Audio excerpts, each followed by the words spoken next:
I never thought it would be this high.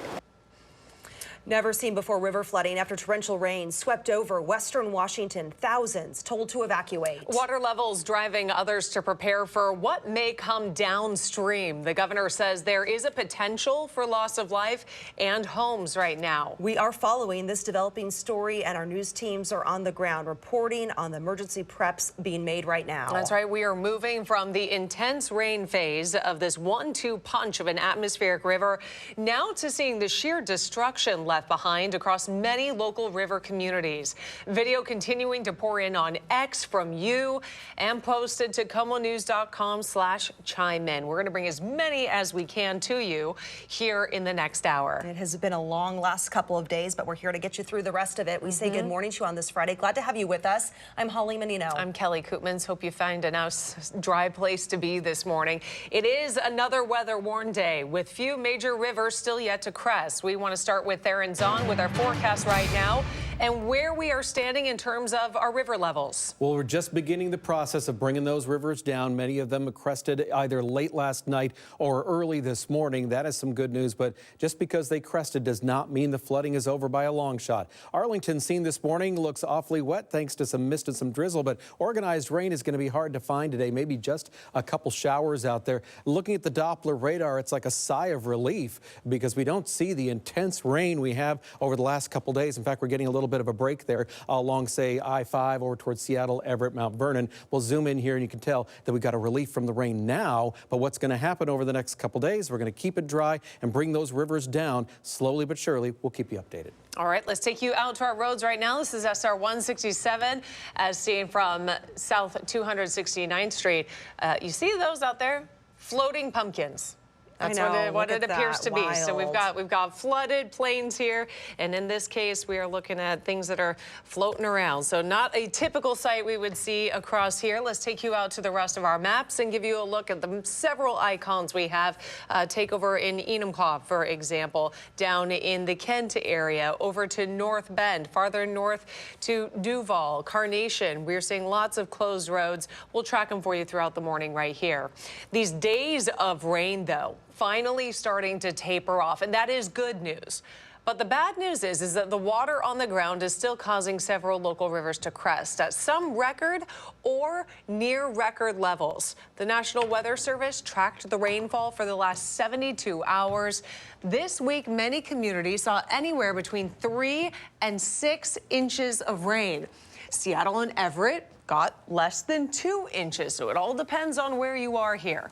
The mountains, as we know, also got slammed. This week's atmospheric rivers, 2 of them, didn't drop hardly any snow across the Cascades, but dumped nearly 12 to 16 inches of rain.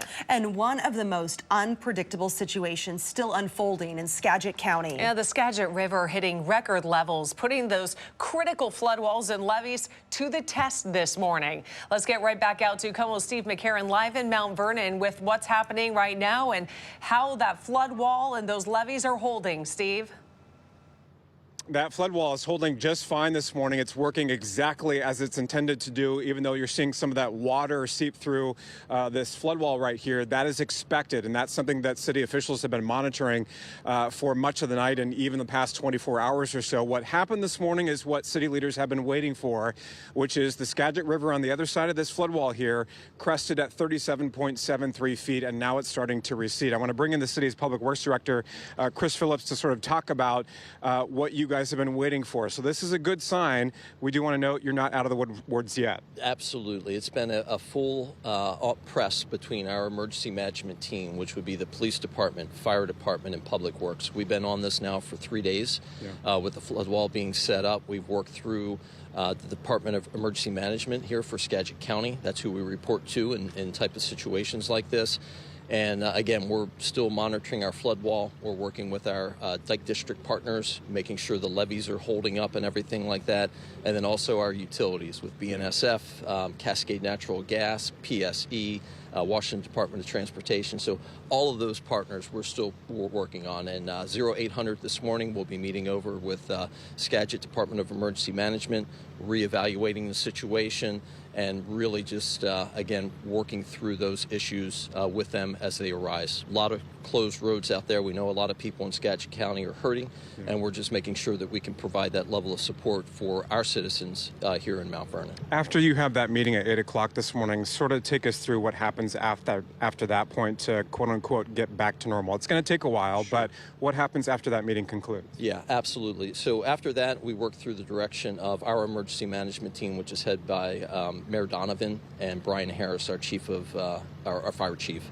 Once that's completed, we will go through and really kind of take the genie back out of the bottle, if you will, and get back to some state of normalcy. What you'll be seeing is probably within the next few hours, reevaluating flood walls, closed streets. We'll be working with our BNSF partners with getting the rail line back open again. And behind you, we got State Road 536 bridge. We'll be working with WSDOT, evaluating the bridge, making sure it is able for traffic to get on there. And we'll be looking at reopening some activities, if you will, just to get people back over on the west side. All right, Chris, thank you very much. Certainly a good sign that the river has now started to recede. I know that that's something that you guys have been waiting for quite some time.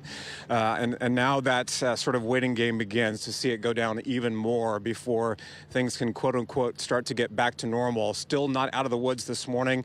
This is still a record high level for this particular section of the river, and city leaders will continue to monitor it throughout the morning and hopefully have some new updates a little bit later on. That's the latest here from Mount Vernon. Steve Buchanan, KOMO News. Yeah, Steve, great to see that flood wall working as it is intended to be. Thank you.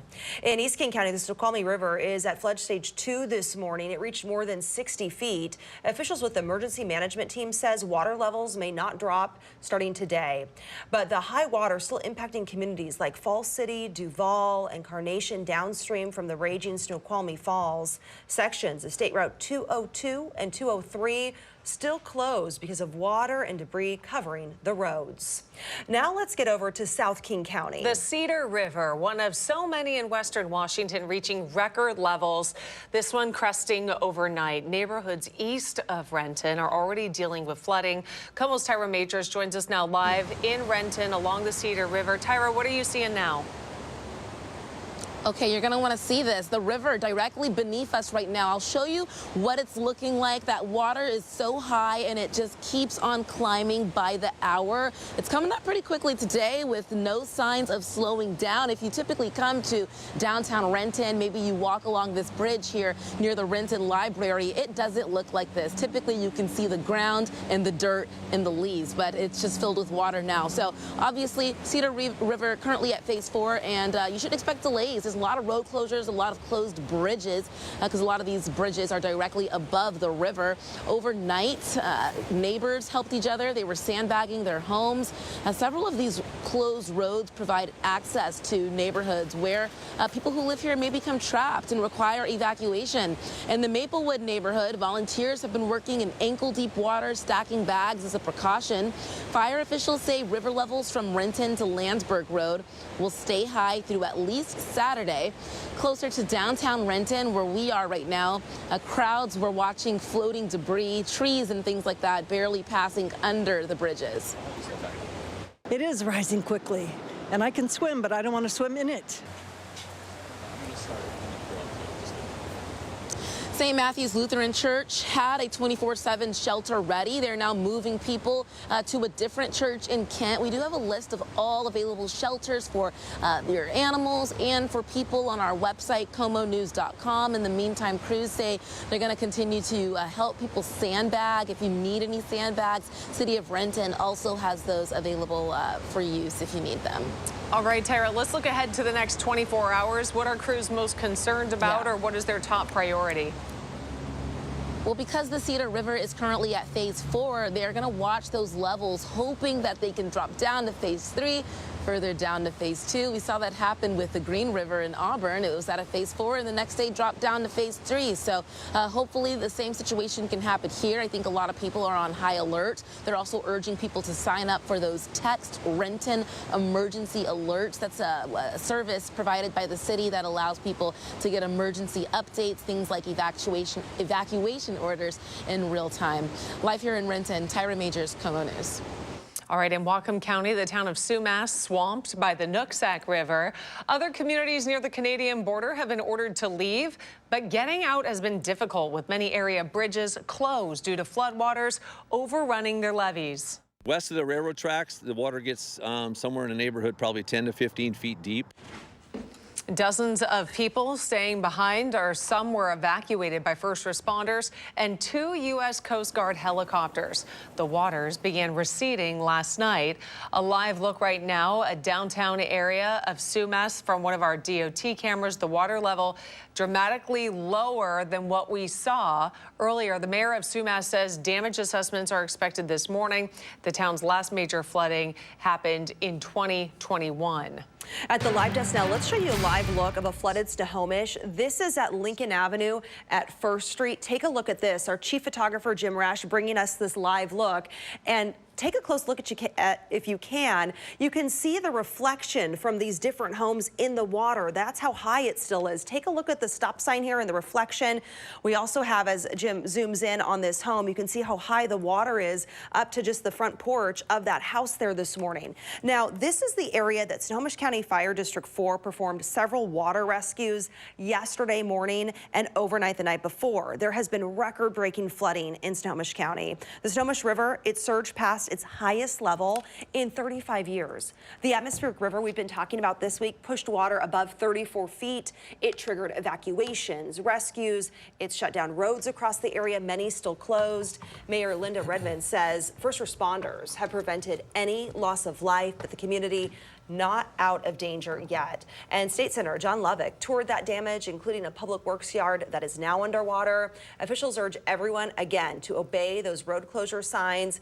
Do not drive through those flooded waters. You can even see the outhouses that flood water is up on those. They're a little tipped over as well. Ugh. You know, another reminder too about water. You don't want to get in it. The floodwaters are filthy. They're not just the river in a different direction. It's become filled with everything it went through, people's garages, the Santa cans you saw there. Just about anything could be floating out there. So not only that's stay away for your own safety, but also your health.